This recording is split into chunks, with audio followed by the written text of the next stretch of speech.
Okay, so for the first project that we're going to have a video on, it's going to be for a cabinet that's going to go underneath my table saw.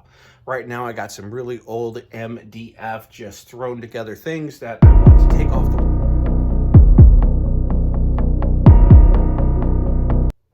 It's me, 2 weeks into the future.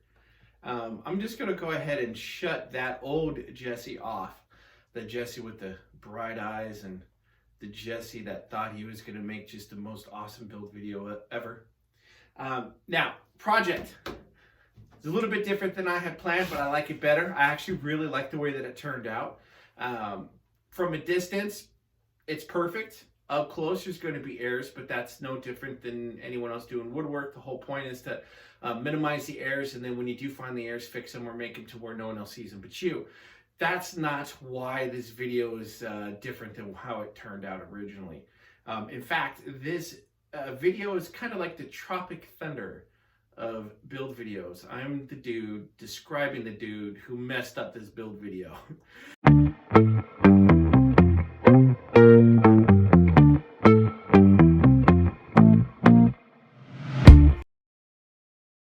Making view. All right, so seriously, let me kind of tell you what happened there.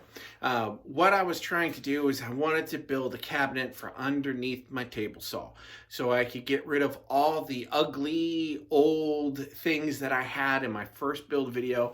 The first cabinets I made at MDF that were just hideous and they didn't really fit anything, and I was, they're squares with stuff stuffed in there. So I wanted to replace those, and I also wanted to get off of these spots right here. This is where I had all my blades hanging, trying to condense everything. I had all that wasted space down there, so I wanted to fill it with something, and then I wanted to make a build video out of it. So, as Jesse from 2 weeks ago told you, we are trying to build this. Now, a couple weeks ago, there were some differences here. Mainly, I changed how I wanted to do my blade system. So let me show you how I did that. So instead of just having a bunch of basically inserts, slides where I could slide them in, like I did, and let me show you the picture right now. What I decided to do was I wanted something that pulls out so I didn't have to reach in, and that I could store a bunch in. So that's what I have here. Basically, since all my blades are full curve, I just went ahead and used the blade itself, and I ran all of these pieces through the sides and the bottom, and then I tried to get them pretty evenly spaced. You could tell right about here I made an error, and there's a couple that are too close together, but still I could fit like 15 in here if I wanted to. I got my blades in here now, except for the one that's in the table saw, and when I close it, there'll be no sawdust in there. Everything's fine. Now, this whole space right here, right now I have my jig in there. That's for splines. It's my spline jig. But it's actually big enough, and I've already done the measurements to where if I wanted to, I can actually turn this into a router table. So I'm actually focusing in on this is the biggest error that I have right here. And this is nothing more than an error in measurement. Plain and simple. That's why we measure twice and cut once. I did not there. I actually got the measurement from the outside to the inside. Then I overcut it so then I can get down to the right size. And then when I brought the overcut piece over here, I was like, wait, why is it still short? And then I remember what I did. I'm not fixing it because I'm running low on MDF. I don't know if I have a piece big enough to fit here. And it's a reminder to myself. I don't hide mistakes here. So there's a reason why my dad always says measure twice and cut once, and he believed in it. And that's because small mistakes like that can happen. It's easily fixed, but as of now, I'm just going to let it be. So what I had originally planned over here was doors that just opened up, no drawers here. This is Jesse from the next day. Jesse from yesterday, who was talking about how Jesse from 2 weeks ago messed this up, did not explain this correctly. So in the middle where I decided to make it where I could put my router later was just supposed to be 2 big doors. And on the right side of that is where my spline jig would be. So that's what I originally intended it to look like. Now let's see what it looks like now. But I changed my mind. I figured I have so many small things. I wanted there to be drawers in here, and that's what I did. Now, these drawers actually came out good. I had some 1/2-inch ply laying around, so I was able to use the 1/2-inch ply with the 3-inch MDF. I was also able to use MDF in my router, and I was able to make drawer slides out of wood that I already had. Now, you'll notice that this whole thing has not been painted yet. And there's 2 reasons for that. One, I just finished it and I wanted to put a video together so you can see what it looks like on basically before there's any finish on there, flaws and all. And 2, because that leads me to a mistake that I had made, is that when I put this together, I made it's very tight. I mean, those drawer slides the tolerances of those are pretty low. The problem is if I paint the inside of that, then they're not going to fit anymore. And I know that because I did that on another one, another project that I scrapped, and I did not want to make that same mistake again. So as of now, the inside of this is unfinished, and it may just stay that way since I have the MDF look and all my other stuff in the shop anyways when it comes to doors. So that's where we're at there. So in this drawer here, I have all of the stuff that I use pretty much every time. My push stick, my gripper. This is fantastic. Definitely worth the money. I'm actually going to get a second one now that I have the space to put it. Change my blades. Of course, I got, all that. Basically everything that I use on a daily basis, even if it's just to change the blades from one, for one type of cut to another. In this drawer down here, this is where I keep all basically things just for my saw stop. What you're going to see here is my brakes. You're going to see my match fit dado. And you're also going to see my feather board, which is back here. All of these were on the wall in that ugly piece of cabinetry from basically a year ago.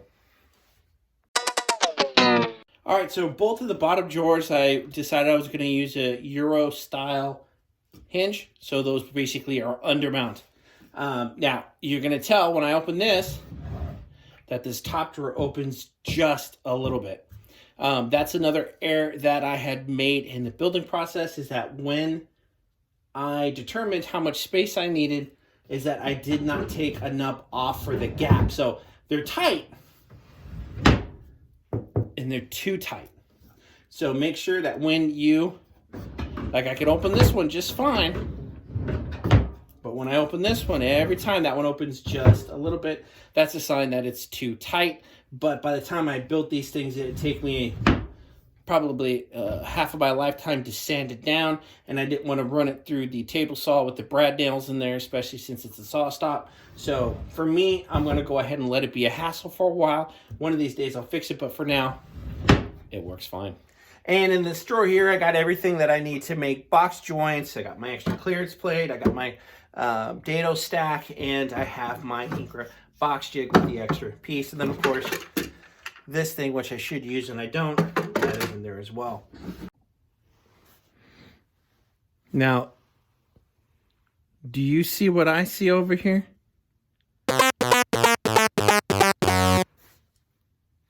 Funny enough, I didn't forget that the handle was there. So let me tell you what I did, and let's see if you could spot where I messed up. I took my measurement from the end of the handle to the inside of the leg, and then I subtracted a half an inch for measurement, so then they could be pushed over. And if I were to measure this here, it's actually a half of an inch, right? What I didn't take into consideration, and you may have already noticed it, and if you didn't, I'm going to get you a little closer so you can see, is this bracket. And it goes at an angle right here. So because I put my casters on this, it brought it up just enough over this to where I've lost that half an inch that I built into it. So I could take the casters off and make this stationary. And if it gets annoying, I will. So I have options.